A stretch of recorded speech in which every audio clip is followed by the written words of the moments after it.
पालघर जिल्ह्यात दुपारी मोठी कारवाई करण्यात आली. वाडा तालुक्यात गॅसच्या काळा बाजाराचा मोठा प्रकार उघडकीस आलाय. राज्य दक्ष पथक मुंबई यांच्या धडक छाप्यात धक्कादायक माहिती समोर आली. घरगुती गॅस सिलेंडर मधून व्यावसायिक सिलेंडर मध्ये बेकायदेशीररित्या गॅस भरला जात होता. 14 किलो गॅस 5 आणि 19 किलो सिलेंडर मध्ये भरून आवाजवी दराने विक्री केली जात होती. कारवाई दरम्यान 91 भरलेले सिलेंडर, 75 रिकामे सिलेंडर, 3 इलेक्ट्रिक मोटर्स आणि 6 वजन काटे जप्त करण्यात आले.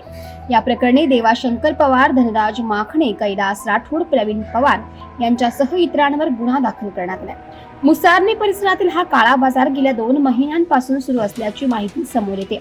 या घटनेमुळे राज्यभर खळबळ उडाली असून नागरिकांकडून कठोर कारवाईची मागणी होते.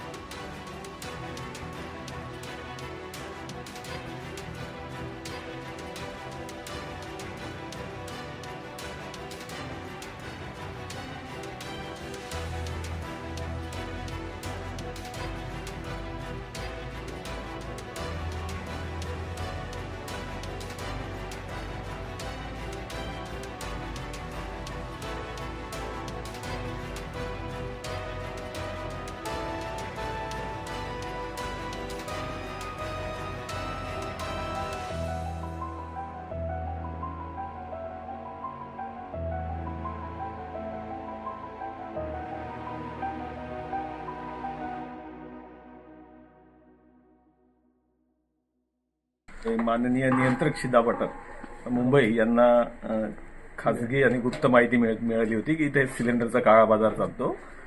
खाजगी आपल्या डोमेस्टिक सिलेंडरमधून व्यावसायिक सिलेंडर भरले जातात बेकायदेशीरपणे. त्या अनुषंगाने मुंबईची राज्य दक्षता पथकाची टीम आलेली आहे आणि त्यांनी धाड मारली 11:30-12 वाजता आणि हा एवढा सगळा मुद्देमाल पकडला. याच्यात डोमेस्टिक सिलेंडर 91 आहे, व्यावसायिक 19 आहे आणि 5 किलोचे 45 सिलेंडर जप्त केले इथे. हे जे सबसिडीज घरगुती सिलेंडर असतात त्याच्यातून व्यावसायिक 19 किलोमध्ये माल भरून हा जे मुलं इथे पकडले गेले त्यांनी सांगितलं की तो ठाणेला पाठवत होता माल.